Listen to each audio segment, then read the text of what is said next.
Good morning. This is Highborn Podcast Show, episode 19. I am Calix, your humble host. Today we interview an experienced model who has faced numerous battles, like being too tall for the model agency. And guess what? She proved them wrong. Jackie is well known in the Midwest for the all-inclusive model of any size and shapes. She's a serial entrepreneur, a fashion designer, magazine editor, and she is an open-door model manager. Here is Jackie in her own words. Please tell us about yourself, Jackie. Hi, I am Jackie Bertolette, calling from Cleveland area in Ohio, USA, and I am the editor-owner of Hope Ohio magazine and founder and producer of Ohio Fashion Week. Great. Tell us about your business and how you make revenue. We started the company a little over 4 years ago. The magazine comes out quarterly. It is mainly a digital online publication, but it can be ordered for ship and delivery direct to your door.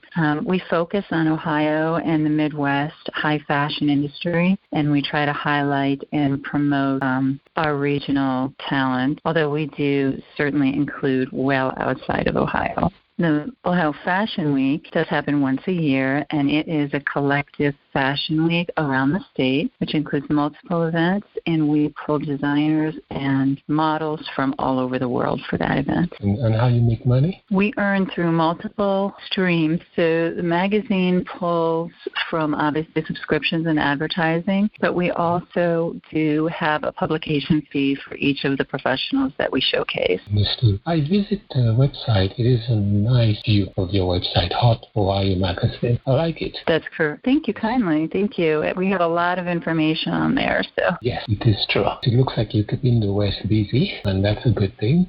Let us dive into the all-inclusive models and all sizes of shapes. Yes. How did you manage to achieve that? Well, because it's my sort of my baby, I started the business and the magazine and the Fashion Week. It has always been my goal to be 100% inclusive. I believe that there's beauty in all shapes, all sizes, all ages, all abilities. And so for me, it's paramount that we give opportunities to all inclusive models, designers, everybody that has anything to do with the fashion industry. It's important that we show beauty within, not beauty outside. Well said. I think you are special because you don't find that many magazines or actually any one whatsoever targeting all shape and all size in models. That's unprecedented. Good job. Well, thank you. Thank you very much. It's important because fashion, it comes from inside. It emanates, and so what the outside looks like is just adornment. So okay. So you were successful in you had an active model. Autistic. Yes, to walk in the Fashion Week in New York where I live. How did you achieve that? Yes. I actually, among my other companies, I also manage models under Discovered Model Scouting and Management. And one of my models that I signed is she's not autistic specifically. She is Down syndrome, and she's just an incredible. Her light inside just shines beyond reality. So for me, it was just another inclusion in our 100% inclusion. She wanted to try it. She's very good at it. She draws you in, and she's an incredible model. And where is she now? She's still modeling? Yes, sir. Yes, she she has gone pretty much international. For me, she has walked in New York, in Miami, and of course in Cleveland and a couple of other locations. But on her own, she has walked in Paris. She has walked in Milan. She has walked in Toronto and Vancouver. So she's quite a little powerhouse in the fashion industry, actually. Great. You mentioned, Joyce told us that you said that you're a serial entrepreneur fashion and design magazine editor. Are you the best editor in Ohio? Can you tell us how you achieved that big role? I think, as far as I know, I'm the only editor of a fashion magazine in Ohio. But as far as high fashion, we focus on couture and one-of-a-kind originals. So I would say that we probably lead the industry in, at least in the Midwest, as far as couture goes, yes. Are there any resources or mentors that help you on your journey? The mentors, people who have helped me, you mean? Yes. So for me, obviously, I think most people would agree that Anna Wintour is sort of the epitome of a fashion editor. But for me, I wanted to sort of bring a miniature Vogue type magazine to the Midwest. So we do things that are a little bit more fashion forward than most people would expect. We push the envelope and we try to be more couture and high fashion. But I think my actual inspirations would be for timeless and classic designers like Chanel, and I love Versace. But I do like a little twist, like Valentino can be beautiful, but he can put some cool stuff on things too. And Alexander McQueen is my absolute favorite. So. Oh, you got some big names. Yeah. Mitchell Davis was hosted on your magazine as an icon of style. Can you tell us about her? Yes, Marsha Davis. She is actually a celebrity wardrobe stylist who originates from Cleveland. She has styled numerous celebrities across the world.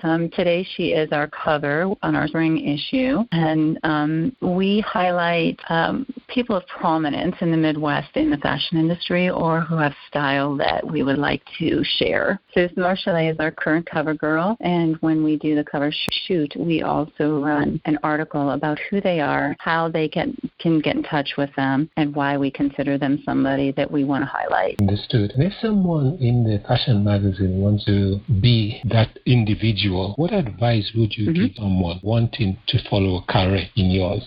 I would definitely say don't give up. There's room for everybody, whether you're a designer or a model, whether you're a hairstylist. If you have the talent and the drive, there's a place for you. So you just have to find it and keep persevering. Were there any barriers in your life during all your research building that business? Can you point out? Absolutely. And tell us how you achieved to pass that? Yeah, certainly. I think our first and most prominent barrier was before we were a physical magazine and we were still sort of an idea of what sort of a vision of what I wanted it to be. Finding people who believed in my vision. Finding people who thought, okay, well, Midwest could produce a valid and viable high fashion magazine. So it was difficult to find people who sort of thought that the Midwest could sustain such a couture magazine. So the best way to get through that was to just persevere, like I said. If I came across somebody who wasn't quite sure that the vision was going to come to fruition, then I would just say, thank you kindly, I appreciate your time, and move on, until I found enough professionals that were interested in sort of giving it a chance and seeing what happens. What was the one thing you actually learned in your life as a business professional? I think the most important thing I learned along the way was to not be so confident in every single aspect of your abilities. You have to be able to recognize what parts are your shortcomings and your strengths. You have to be able to say, I'm good at accounting, or I'm not good at sales, and seek out individuals who can complement you and help you with the places that you are not as strong in. So to balance out your shortcomings. Well said. I like that. How would you consider yourself going forward? Is there any other things in the horizon? Would you say that you have not done yet, or you're going to stick with the magazine? Absolutely. I do plan on continuing the magazine. It is well received within the industry, and we are gaining ground as far as popularity and notoriety. And Ohio Fashion Week, of course, will continue on its own. My future goal is to sustain the models who are interested in attempting to break into the industry. That would be also all-inclusive, and to give them the right path to get started on, and to know the safest ways to enter the industry without sabotaging their own career. Have you been in New York fashion before, you personally? Yes. Absolutely. What did Certainly. you learn? Actually, what did you take out from that? I think you learn patience and calmness. You have to, it is extremely chaotic, and you have to sort of just take it in and calm yourself and kind of say, okay, this is what we need to do. How will we get it done? And just be able to go with the flow of flexibility, because everything changes instantly in New York. Yes. On the fly. 5 minutes from now, it will not be the same. You're a fast learner. I am impressed, Jackie. So you know. Yes, I am indeed. Night and day, 24 hours. It is one of the fastest places I have ever been in my life. I have traveled to the south. I went to school in Texas. California is nice. I don't like the fact that it is more of the desert that was brought out of the ground and turned into heaven. So I'm I'm not a California person. Yes. I went to Midwest was Milwaukee. It was Milwaukee, Wisconsin, and then spoken was Northwest. And Northwest, I found more tolerance there. It was very well received. I was there on a 4-week conference, and it was very well received. I don't know for now, because that was about 15 years ago. Yeah. Okay. Compared to Texas, I went to school in Texas, and I wanted to leave Texas so bad when I graduated. And so that is different. I know I didn't want to go back, but I know for a fact that Spokane actually captured me, and I don't know why. But New York, no place like New York. No, absolutely. What about California? Have you actually did any modeling there? I have. So I did model when I was much younger. I've actually been on all facets of the modeling industry. I'm a professional commercial photographer, first and foremost. So fashion, editorial, imagery has really been my forte all along. I did model when I was much younger. I train models now. In California, I personally did not model, but I have shown as a designer in San Francisco at the Rumi International Fashion Awards, and several of my models have walked in Los Angeles Fashion Week. So I do have ties out there, and some of my photographers are out there as well. So, but as far as me walking there, no, not me personally, but I have shown as a designer, yeah. So definitely, you don't even need to be modeling there. Your presence speaks a lot in California, since your background speaks volume. Yes. Yes. So all you have to do is just pick up the phone or send an email, and it will be well received. Yeah. Yes. In growing up as a model, what did you actually have to go through to become professional? Well, this is going back a few decades, as I should say. At that time, supermodels were quite different than they would be today. Today, the quintessential model is much taller and thinner than they were then. My biggest problem, I guess my obstacle or challenge, would have been my height, because I actually am taller than what they considered to be the quintessential model back when I was a model. So being 6 foot tall and size 4 most of my life, I was actually challenged with the fact that I was taller than I needed to be. So that was a difficult bridge to pass, I can tell you. But I just learned how to walk very statuesquely in low heels, so that the models next to me, who were say 5'10", wearing 4-inch heels, we were still on the same height level. Okay, I think that was a big piece of your learning curve. You were able to pass that and show yourself as a professional that big. And I love that kind of challenges when you see people try to make you feel you are lacking something or you're missing something, yet still you use that to your advantage and push, persevere, and still win. It is a great reward. Yeah, and I think that's kind of where, just personally, I believe there's beauty in everybody and everything as an artist and in myself. But I think that me being sort of the odd one out back then sort of taught me how important it is to be inclusive to everybody who has any desire to do it.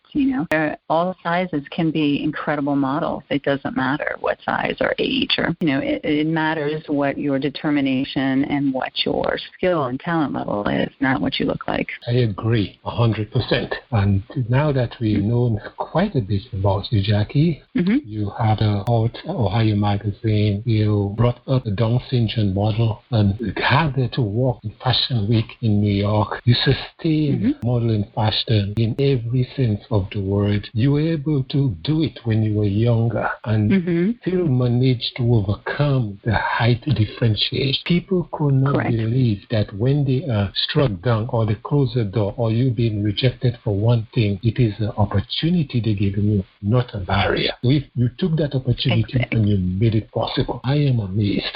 Right. And those differences are what sort of become your signature. That's what makes you special, So people will always recognize that walk as your walk, or that height as your height, or your style and posing. So those uniquenesses are really an asset in this day and age. So yes, I have a recollection of a lady. I think she was from Russia. I'm not too sure. I might be wrong, but she was the tallest. She had the tallest leg in the world, and she was still able to bypass that challenge, even though they criticize her, and get to be a model. She made it in fashion. Well, I share your spirit, and I could see whereas people all over the world have differences in many different areas, but in fashion, it is a very tall order to break. Yes, correct. I think as we move forward, it is a slow change, but I do think that the industry as a whole,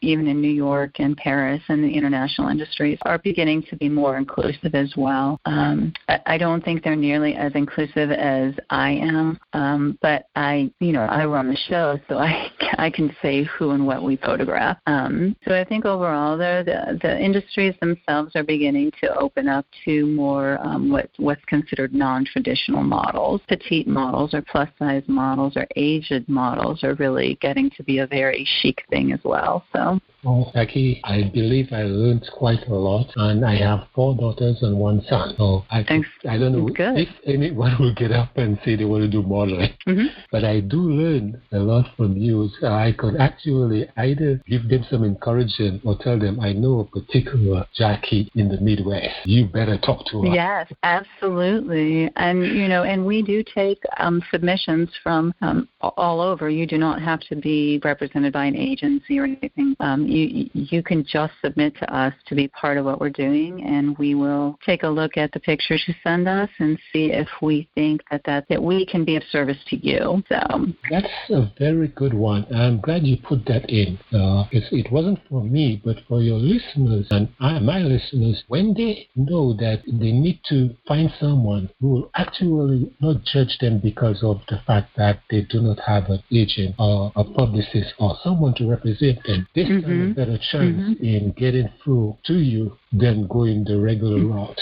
Exactly. And one of our specialties is, especially in the Midwest, it's very hard to create a portfolio to walk into the bigger agencies if that really is a career goal for you. They're not going to generally see anyone who doesn't have a full portfolio ready to go and all the documents. So we are sort of the platform to give them that resume and dossier.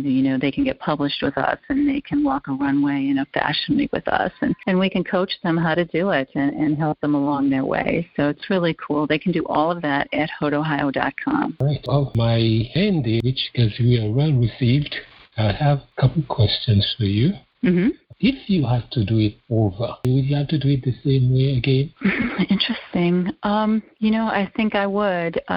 One of the things that's important to me is to uplift each other, and that there's been challenges doing that because a lot of people don't, they don't like other people surpassing them. So for us, it absolutely has to be a positive environment and uplifting. And even though there was challenges, I think I would remain the same just because the goal has been steadfast. Well done. Our final signature question. Do you think Jackie was born for a reason in this world? It's just funny you ask that. I have always felt like something was, like I had a bigger purpose, yes. But I'm not sure this was it. I don't know. But I know that I am making a difference in people's lives that I don't even realize. Some people, get I'll get notices or emails or something from people I don't even know who, saw the issue and were so inspired, or, so that to me is the reward of it all. Jackie, I can't say much. You actually answered it correct. One of the areas, the audience can get in touch with you is through hauteohio.com, which is HAUTEOHIO.com. What other areas can they get in touch with you? Yes, the email links are through hauteohio.com, but you can direct link to all lowercase I love Couture, COUTURE, at hauteohio.com. Or you can follow us on Facebook, Haute Ohio Magazine and Ohio Fashion Week, or on Instagram, OHFW_official. Great, Jackie. Great interview. I enjoyed speaking to you.